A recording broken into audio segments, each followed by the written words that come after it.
યાદ હશે ને તો તમને ભરી દે.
કૂતરા કે લઈ લેજો ચાર વાતા છે એટલે કૂતરા છે અમે માથ ફેરવતા અને પાણી પીવા હા પણ જાય તો જાય તમને કોઈ ન બોલે એ બધાય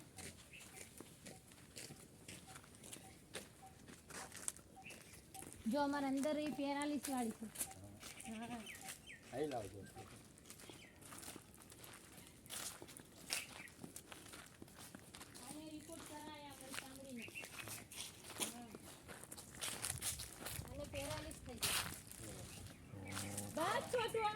क्या प्रॉब्लम ડીંગવા જો હજી એને રિપોર્ટ કરાયા પણ હજી ખાધું ખાતી નથી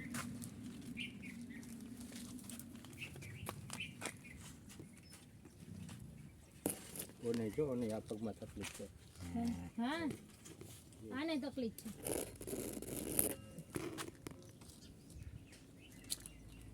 બધા જાતો ને કૂતરા બધા ડોગ જાતવાન છે હા બધાય જાત કોઈ અડે નહીં આમ બધા આને હમણે કેસ કરાવ્યા બધાય કઢાયા બસ બેટા ડીંગુ છોટો આલી પણ હું છે યાર જો આમાં લીમડે વાળી રહી ને એને પેરાલિસ પેલી બેરી થી ઓછી આવે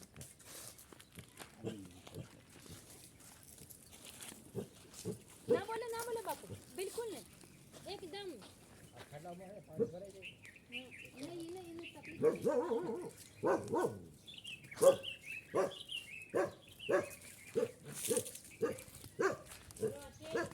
બધા કૂતરાને બધા અપંગ છે બરાબર કોઈને કેન્સર છે કોઈને ચામડીના રોગ છે અને માતાજી છે ને બહુ સરસ સેવા કરે છે આ કમસે કમ ઓછામાં ઓછા 50 ડોગ છે આની પાસે અને દરેક જાતના રોગ થયેલા એવા કેન્સર પછી પેરાલિસિસ એવા બધા રોગોથી પીડિત છે અને આજ ઘણા વર્ષોથી આ માતાજી આ ડોગની સેવા કરે છે અને કોઈ આગળ ક્યાંય ફાળો લેવા જતા નથી અને જે કોઈ આપી જાય એનાથી આ ગુજરાન ચાલે છે. ક્યારેક તો એવી પરિસ્થિતિ જાય છે કે અમને ખવડાવવા માટે માતાજી પાસે એમના માટે ઘઉં પણ નથી હોતા કે ઘઉં હોય તો રોટલા ઘણીને ખવડાવે એવી પરિસ્થિતિ ક્યારે છે. માતાજી ક્યારેક ક્યારેક એમ વાત કરતા હતા એવું ભગવાન પાસે રહું ક્યારેક કે મને આને ખવડાવવા માટે કોકને મોકલ, કારણ કે હું તો કોઈને માગવા જતી નથી.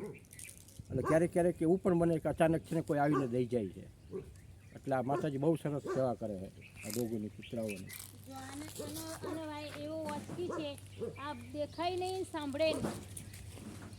જો આંધ છે, હા, દેખાય નહીં કે અમને- સાંભળે નહીં આનું. આ સાંભળતી પણ નથી અને આને દેખાતું પણ નથી.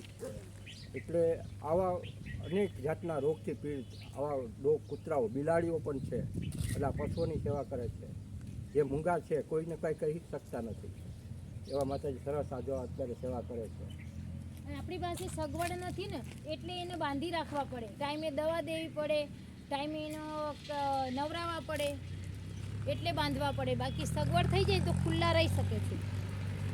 આપણું બનાવ્યું છે. હા, બોલો બેન. એટલે આમાં શું છે કે આ જે કાંઈ ઋતુ આવે છે, શિયાળો આવે છે, ચોમાસું આવે છે, ઉનાળો આવે છે, તો ઉનાળામાં અમને આ તડકામાં બાંધવા પડે છે. ચોમાસામાં વરસાદ પડતો હોય તો વરસાદમાં બાંધવા પડે છે, ને શિયાળામાં ઠંડીના પણ બહાર બાંધવા પડે છે. તો માતાજીનું એવું છે, એની ઈચ્છા એવી છે કે આ ડોગ માટે, બરાબર છે, કે આ ડોગ માટે કાંઈ એવું આશરો બની જાય, છાપરું બની જાય, કે એવા રૂમ કે હોલ બની જાય, તો એમાં હું આને સારી રીતે રાખી શકું.